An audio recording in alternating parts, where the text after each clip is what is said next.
Right. Here's the go. Thumbnails are huge. They're more important than the content. You're redundant. Because everyone's fighting for attention, and the thumbnail, and to I think a slightly lesser degree the title, is how people fight for that attention. To illustrate, on Tabletop Time, we released a video. Jeremy and I worked on the thumbnail, really happy with it. Thought it looked really cool. Video comes out and is performing 7th out of 10. I'm like, that video is better than that. So late last night, taking the assets that we'd made together, I scratched together that, which is much cleaner and simpler. I think leaves a little room for curiosity. Immediately started performing better. I thought, okay, can I push that? I simplified it a little more and got rid of the guy in the background, and it didn't perform as well. This is all happening like within minutes. So then I flick back to that one, and statistically it's sitting down there, and I'm like, let's swap it, it's not doing well. I swap to the second thumbnail, it does immediately better. The third didn't, and then back to the first, and it confirmed that is the new thumbnail. So that is called A/B testing, where it's like, okay, I've got this thumbnail or I've got this video performance, I'm gonna swap something live, watch the live analytics and see how it's going. It's going better or worse, let's go back, let's try something new,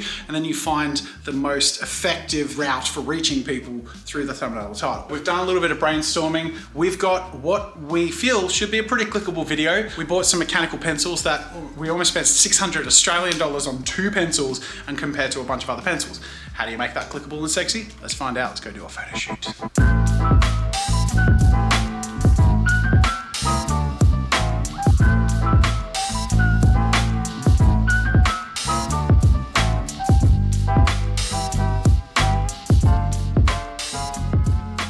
So let's take you on a journey. We have this concept that we sketched up of one of these fancy, expensive pencils crushing the other mechanical pencils. But that video is going up tonight, and we got an hour. So we're gonna knock those assets out, and then I'm gonna finalize the thumbnail at home and A/B test a little bit tonight and take you through that process.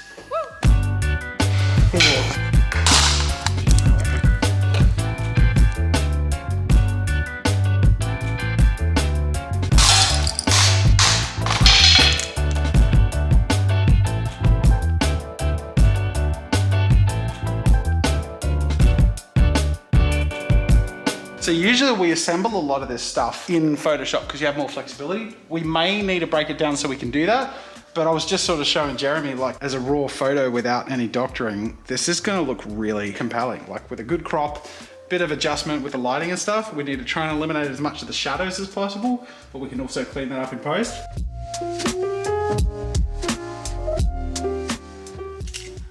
So I like that one. I think the point of this is like, it carries this spirit of the video idea across. That looks awesome. You like that one? Yeah, that's cool. Up and slow. I wouldn't go more than that. Okay. Give us a few expressions. Give us a scream. Like Yeah, go on. See, That's not bad. That's pretty sick. Well done. Can't blink. So with the pictures taken, the raw photos from the photo shoots, which sometimes we've gone above and beyond to get the right photo to be enticing. When it's like 10 at night and I'm releasing a video, if a video isn't performing well, I have everything cleanly laid out so I can just make a few quick alterations and just try things. Because actually seeing how things perform at the moment of release, I'm finding more and more is super, super critical.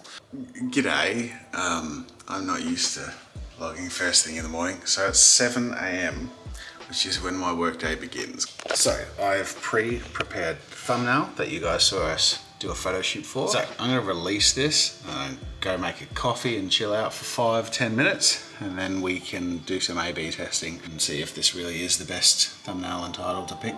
Go.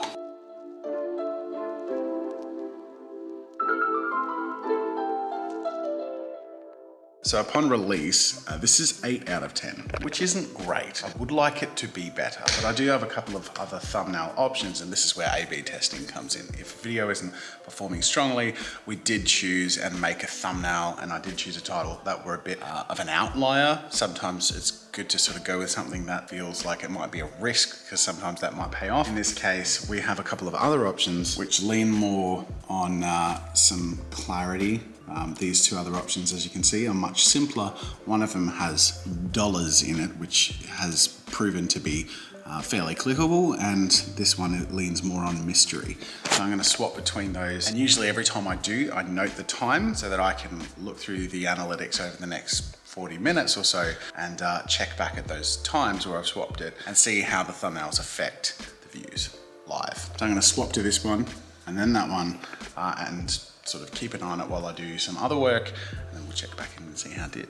All right, let me take you through the completely honest and blunt real-time experience of A/B testing live after launching a video on a major YouTube channel. Starting of course, launching with my favorite thumbnail and title. I've learnt through many interesting lessons that this isn't always the best instinct. And in this case, because the performance was not as I hoped it might be for a video that I quite liked, it gives me the opportunity to try some other things because hey, if it gets a bit worse, it's not all that bad. 8 out of 10, if I'm being frank, in a YouTuber's eyes is a bit of a failure, which is a bummer because it's a great video. Welcome to YouTube heartbreak. So after the video's been up for, I'm gonna say a good half hour, I swapped to a new thumbnail and title, something pretty drastically different or leans on a different hook or sense of visual simplicity. And in this case, it didn't make much of a difference, so I swapped through another alteration. Again, didn't make a huge amount of difference. So I thought, okay, it's not really changing the performance that much, maybe just the concept wasn't a great concept. I'll just go back to the original. Whereupon it starts going downhill where previously it wasn't. So here I sort of face a choice. Do I stick with the original thumbnail, which isn't performing as well as I'd hoped, or do I try and make a new one to try and force it or figure out if I can get more clickability out of the concept I made a video out of? In this case, the downwards trajectory of the original thumbnail and title just were not sitting nicely with me. So I tried a brand new alternate. I just made a completely simple representation of that pencil and changed the title to "Why are these mechanical pencils so expensive?" That didn't do much for the trajectory or viewership change. However, when I changed to one of my other previous alternates, the big why question mark with the large representation of the channel, there was an immediate short little uptick and the trajectory was no longer on that downward slope. So this taught me that this alternation of the thumbnail with an immediate uptick and a better trajectory was a better pick for clickability than my original preference for a thumbnail. People are noticing it more and people are clicking it more. A major thing to keep in mind when you're doing your A/B tests is to realize that you're not analyzing based on a flat curve, because if you do that, you're going to be sad all the time. You're doing it based on knowing that the bell notification clickers and subscribers viewership is going like that, and then natural browsing viewership is going like this.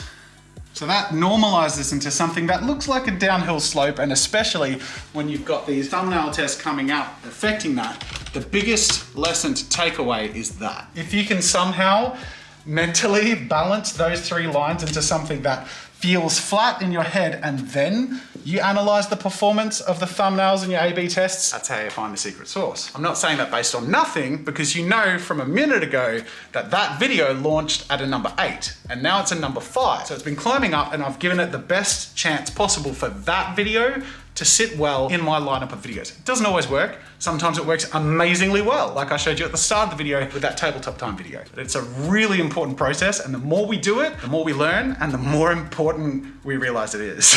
Transition from my chest. This was gonna be about where the vlog ends, except that it's about 3 weeks later, and I've held back from wrapping up this vlog because I needed to include something. For many years in the past, I used to do this thing where I'd make the thumbnail in Photoshop, and I had a separate Photoshop file with a screenshot of YouTube that I shrunk the thumbnail into, and then when I would save my thumbnail in another Photoshop file, it would replace it in here, and I could see it in the layout and context of YouTube. A couple of problems with that. 1, it's very manual and finicky, and 2, it is not easy to update because it's a screenshot of YouTube, and to manually update that screenshot of YouTube is time consuming and stupid, and it ends up being an outdated version of YouTube like a year later. Now I used that method for years to test my thumbnails in the feeling of context, but it was never quite right and it was never quite easy. So being someone who is obsessive about trying and testing and optimizing things, I commissioned my friend Lockie to develop a live version basically,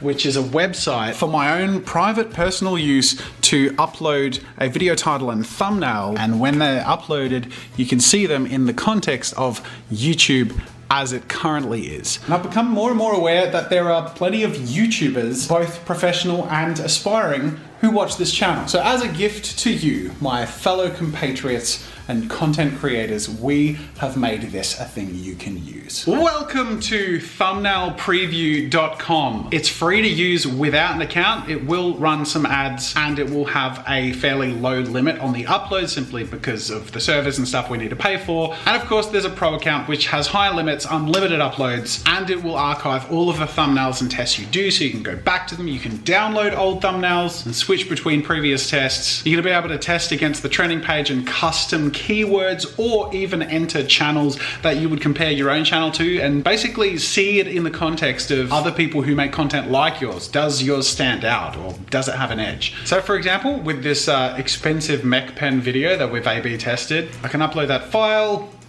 test, look at my pen is amazing. Preview. Just like that, I can see it on the current context of the YouTube homepage using thumbnailpreview.com. If I'm looking at this whole context of things, and in fact, keeping in mind the A/B test I did, it actually, to me, gets lost in the muddiness of it. So if I close that off, I can pick one of my other files, and in the end, we went with this one, and you can see in the context of YouTube, it immediately stands out. Even though we put all that time and effort into that thumbnail that we thought looked pretty cool, and maybe you did too, at the end of the day, if people don't click on it, they don't get to see your video and the cool stuff you worked on. And sometimes we care too much about the effort we put into making something that we feel like it should work and it's not, and we feel disappointed when sometimes trying different things and seeing it in context is gonna make it work. So I hope you guys enjoy this. I'm really excited to be unveiling this. Huge thank you again and shout out to Lockie for pulling this off with me. I hope you like our little mascot. We're calling him Niall. This is Thumbnail, which is particularly Australian. I use this every day and have for over a year and have kept it private. I've only shared it with one friend, James Lee, who's made some incredible content. And just from word of mouth alone, it's being used actively by 50 content creators just from being passed from one person to the next, because at the end of the day, it's really helpful. And I hope now by unveiling it to you all, a lot of you are gonna find it really helpful, like you found this vlog. And if you did, make sure to subscribe. The Jazza Studios vlog channel is the place where we are gonna be sharing all of the behind the scenes of our production, from gear to YouTube tips to personal thoughts, answer your questions. Speaking of which, we have question of the day that I should take. I'm gonna do that. Question of the day time. Question of the day I'm gonna take from Callum Kavanagh, who says, do you think this will be the last time that you move studios?